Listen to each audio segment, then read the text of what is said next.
Hey guys, welcome back to Telltale. I'm Emily. I'm Greg. And today we are going to be doing more Dick! More Philip K. Dick! And today we're reading The Cosmic Poachers. So give us the 411 on which number is this? This is number... Just a Little Dick again. Just a Little Dick. And this was number 20 in Philip K. Dick bibliography. This was published in July, of course, of 1953, one of his two super big months that year, in Imagination science fiction magazine. Imagination. And so we're pretty soon going to move out of July, but Someday. Someday soon we'll move out of July. June was worse, I think. Dude, this guy just cranked him out. He was a freaking machine. Maybe that's been the whole thing this whole time. We think he's an author, but he's really a machine. He's an AI. The biggest Philip K. Dick twist of all time. He's an AI. He's an AI. What is that? Chat BC or something? Like PT or whatever. Chatbot, yeah. Anyway. Going back in time to write science fiction. How dare. How? It's a perfect Philip K. Dick story. It really would be, honestly. The biggest thing is this whole time he's been a robot. There is no reality. It's all an AI generating everything or the Matrix. we know. It's all the Matrix. But yeah. So okay. Where synopsis. were we? I was going to say... Yeah, you were going to give us the... The synopsis? No. You gave us the stuff. Now I'm giving the synopsis. Okay, that's your where turn. we're at. I can't brain. Sorry, derailed. Oh, I can't brain. Let me have a little more caffeine real quick. All right. Vodka. So, Greg, your liver. Anyway. It's just water. I know. That's a lot. That would be a lot of vodka. Anyway. So, some galactic borders have been drawn by this point in the story. And a bunch of humans are out patrolling in their borders of the galaxy and realize that this particular group of aliens, which are in fact giant bugs, are like hopping from like planet to planet and doing something. Mm-hmm. And they're unsure what's going on. And so they end up like basically taking this as a threat. Mm-hmm. One, because this culture is it's not a threatening culture, but it's definitely one that has not been very, it's very unknown. Yeah. So they don't know how to take it at first, and then they're like, let us just take it as a threat, kill it because it's different. Basically, because it's Earth-owned. Yeah, it's Earth-owned property. They have a right to do it. And they don't want somebody else mining in their territory. Yeah, which is what they suspect is happening. Like, they're picking up resources of some kind. So... Yeah. They go and confront this group, one of the freighters, which is armed. That's also why they took it as a threat, because it's a freighter that's not typically armed, but it does have a huge gun on it, so it was adapted. So they're taking it as a threat, and so they confront them, and a battle ensues, and they end up destroying the other group and finding the cargo, which are all these beautiful jewels. And that's where we're ending it, because I don't want to spoil the end. There's a nice little twist in there when when word gets back to the other culture about what has happened to their freighter. Mm-hmm. So, very short story, very interesting perspectives. It was good. It was it wasn't published in Galaxy, but it's kind of the sort of thing you would expect from Galaxy magazine in the 1950s. Kind of a humorous, not really humorous, but just a twist at the end. Yeah.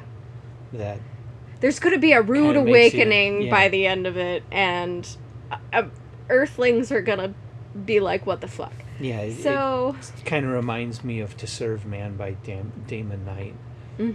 How that story had a twist at the end that, that one was intended to be kind of humorous, and that one was published in Galaxy magazine, but it's that kind of short twist, unexpected ending science fiction story that was very popular in the 1950s, and which Philip K. Dick was very good at. He's done a number of them so far.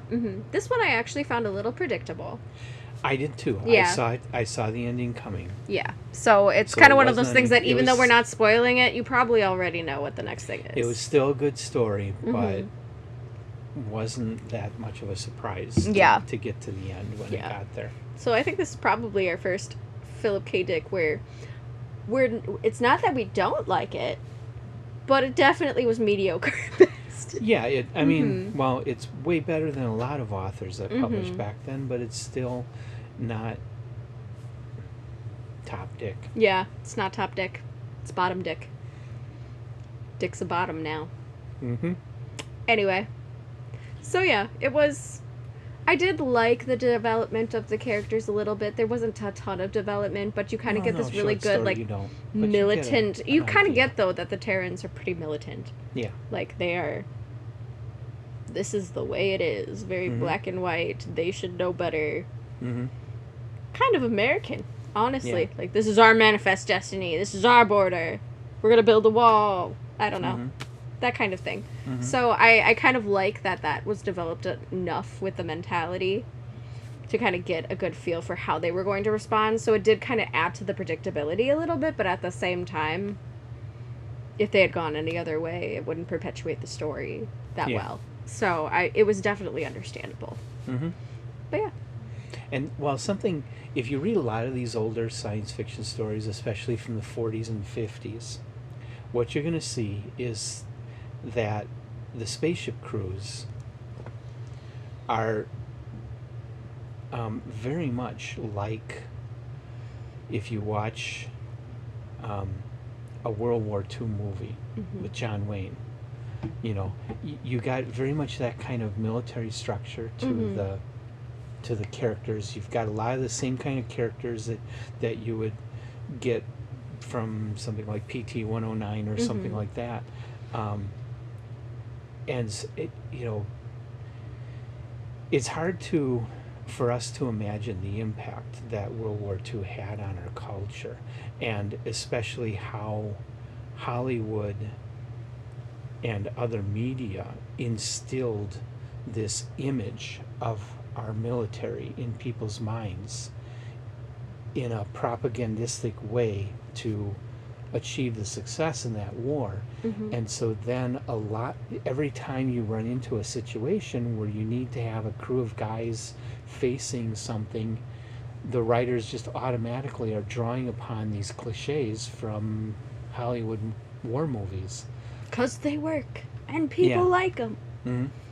But I mean, it was a whole cultural thing for a long time, and you know, so spaceships going into space, they saw it like submarine crews.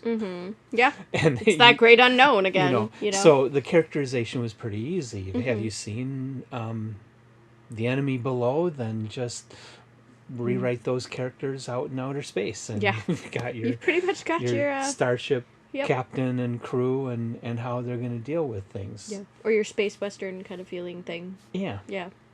Yeah. So there was kind of a cliche to the way they dealt with things, but it does come from the fact that American culture was so flooded with that propaganda and so flooded with that imagery of the military and what they were, the heroes that they were going into battle and making that whole war so heroic.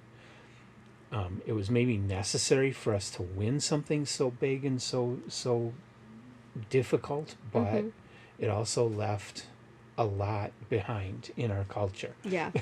Yeah. A lot of people who glamorized war, a lot of people who had this, you know, a lot of stories like this where the starship crews were just submarine crews in space. Yeah. And misinformed. Yeah. They kill it because it's different. Exactly. Yeah.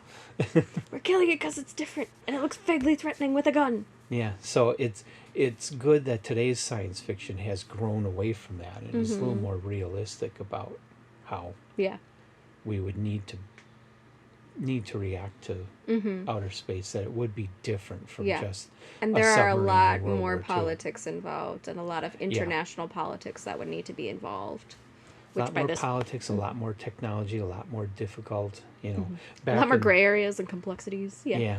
Another story we're going to talk about was about guys basically building their own rocket and going to the moon. You can't do that. No. It's too You complicated to need go some to the moon. airspace permissions for that at least. Yeah, there was even a part in the story, Requiem by Heinlein. There's even a part in that story where the guys are saying, "Oh, we don't need all kinds of fancy equipment to land on the moon. We just got to look at it and go Get towards there." it." Which, is totally naive sounds like to Music the Man. reality. Yeah, You just gotta think about being able to play the music, and you just Yes. do it. exactly. Yeah, very Music Man.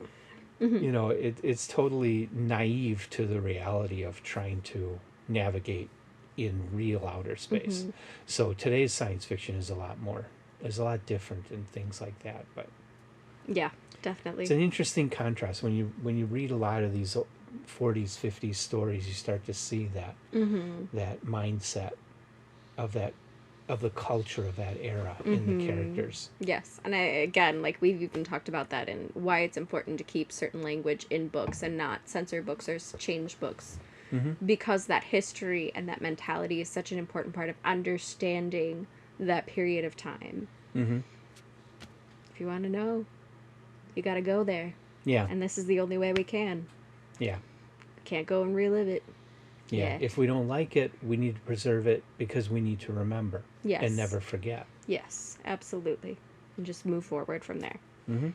So yeah, that's all I have to say about this one. Okay. Yeah, good story. Good little story. Not a top tale, but worth reading. Yeah. Worth looking up. It's a fun little adventure, so enjoy it, read it. It took me like 15 minutes. 5 minutes for me to work through it because I'm a fast reader.